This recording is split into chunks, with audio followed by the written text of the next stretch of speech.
روزے دار کے لیے دو خوشیاں ہیں۔ رسول اللہ صلی اللہ علیہ وآلہ وسلم نے ارشاد فرمایا، بسم اللہ الرحمن الرحیم، السلام علیکم ورحمۃ اللہ وبرکاتہ۔ محترم ناظرین، امید کرتے ہوں آپ جہاں بھی ہوں گے خوش ہوں گے، خیر و عافیت سے ہوں گے۔ محترم ناظرین، رمضان کا ایک روزہ چھوڑنے کا نقصان۔ حضرت ابو ہریرہ رضی اللہ تعالیٰ عنہ کہتے ہیں کہ رسول اللہ صلی اللہ علیہ وآلہ وسلم نے فرمایا، جس نے بغیر کسی شرعی رخصت اور بغیر کسی بیماری کے رمضان کا کوئی روزہ نہیں رکھا تو پورے سال کا روزہ بھی اس کو پورا نہیں کر پائے گا، چاہے وہ پورے سال روزے سے رہے۔ روزہ کیا ہے؟ سیدنا عبداللہ بن عباس رضی اللہ تعالیٰ عنہ نے عرض کی، یا رسول اللہ صلی اللہ علیہ وآلہ وسلم، روزہ کیا ہے؟ نبی کریم صلی اللہ علیہ وآلہ وسلم نے فرمایا، یہ قرض ہے جس کا بدلہ دیا جائے گا، دل کھول کر خرچ کریں۔ ماہ رمضان میں دل کھول کر خرچ کرو، چونکہ رمضان میں خرچ کرنا ایسا ہی ہے جیسا کہ فی سبیل اللہ خرچ کرنا۔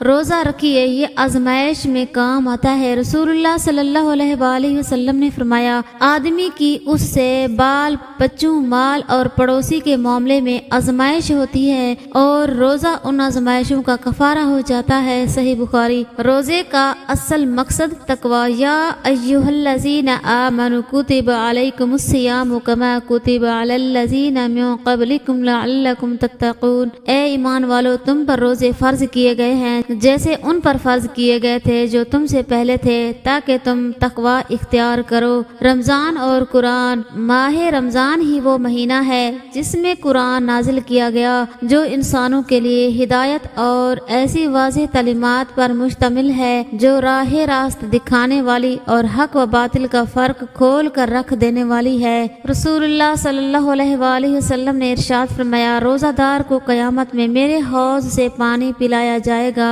پھر اس کو جنت میں داخل ہونے تک پیاس نہیں لگے گی۔ نبی کریم صلی اللہ علیہ وآلہ وسلم نے فرمایا، جس شخص نے مومن ہو کے محض رب سے اجر پانے کے لیے ماہ رمضان کے روزے رکھے اور راتوں کو قیام کیا، اس کے پچھلے سب گناہ معاف ہو جاتے ہیں، توبہ قبول ہوگی۔ رسول اللہ صلی اللہ علیہ وآلہ وسلم نے فرمایا، اگر تم اتنے گناہ کر لو کہ تمہارے گناہ آسمان تک بھی پہنچ جائیں، مگر اس کے بعد تم توبہ کر لو تو اللہ تعالیٰ تمہاری توبہ قبول کر لیں گے۔ رسول اللہ صلی اللہ علیہ وآلہ وسلم نے فرمایا، تم میں سے جو شخص بھی وضو کرے اور اپنے وضو کو پورا کرے، پھر یہ کہے، اشہد اللہ الہ الا اللہ وحدہ لا شریک لہ واشہد ان محمدا عبدہ ورسولہ، تو اس کے لیے جنت کے 8 دروازے کھول دیے جاتے ہیں، جس سے چاہے داخل ہو جائے۔ رسول اللہ صلی اللہ علیہ وآلہ وسلم نے فرمایا، بخار جہنم کی بھاپ کے اثر سے ہوتا ہے، اسے پانی سے ٹھنڈا کر لیا کرو۔ صحیح بخاری۔ رسول پاک صلی اللہ علیہ وآلہ وسلم نے فرمایا،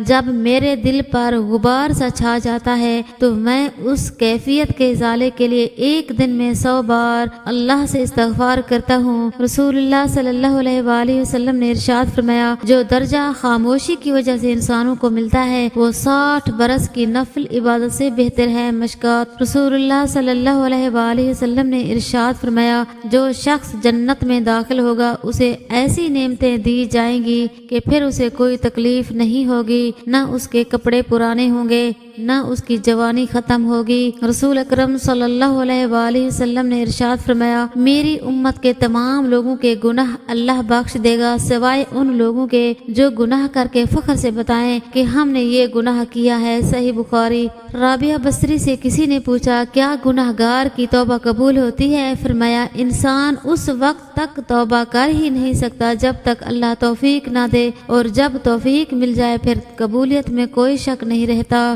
رمضان المبارک میں نماز فجر کے بعد اللہ تعالیٰ کا پیارا نام یا حافظ 111 مرتبہ پڑھیں۔ نماز ظہر کے بعد اللہ تعالیٰ کا پیارا نام یا ناصر 222 مرتبہ پڑھیں۔ نماز عصر کے بعد اللہ تعالیٰ کا پیارا نام یا باسط 111 مرتبہ پڑھیں۔ نماز مغرب کے بعد آیت الکرسی 25 مرتبہ پڑھیں۔ نماز عشاء دعائے قرب و غم 25 مرتبہ پڑھیں۔ اللہ اللہ ربی لا اشرک بہ شيئا، اللہ اللہ ہی میرا رب ہے، میں اس کے ساتھ کسی کو شریک نہیں ٹھہراتی۔ رسول اللہ صلی اللہ علیہ وآلہ وسلم نے فرمایا، لوگوں پر ایک ایسا زمانہ آئے گا کہ آدمی کو اس بات کی فکر اور پرواہ نہیں ہوگی کہ اسے مال کہاں سے ملا، حلال طریقے سے یا حرام طریقے سے۔ رسول اللہ صلی اللہ علیہ وآلہ وسلم نے ارشاد فرمایا، جو شخص ظالم کے ساتھ اس کی مدد کے لیے چلتا ہے حالانکہ وہ جانتا ہے کہ وہ ظالم ہے تو یقیناً وہ اسلام سے نکل جاتا ہے۔ مشکات شریف۔ رسول اللہ صلی اللہ علیہ وآلہ وسلم نے فرمایا، جب تم 3 آدمی ہو تو 2 آدمی اپنے ساتھی کو چھوڑ کر آپس میں سرگوشی نہ کیا کرو، کیونکہ اس سے اس کی دل آزاری ہوگی۔ روزے دار کے لیے 2 خوشیاں ہیں۔ رسول اللہ صلی اللہ علیہ وآلہ وسلم نے فرمایا، ایک افطاری کے وقت جب دن بھر کی بھوک پیاس کے بعد نعمتیں سامنے آتی ہیں، دوسرے رب سے ملاقات کے وقت جب رب کا دیدار ہوگا اور روزے کی جزا ملے گی۔ سبحان اللہ۔ اللہ پاک ہم سب کو نیک عمل اور روزہ رکھنے کی توفیق عطا فرمائے، آمین۔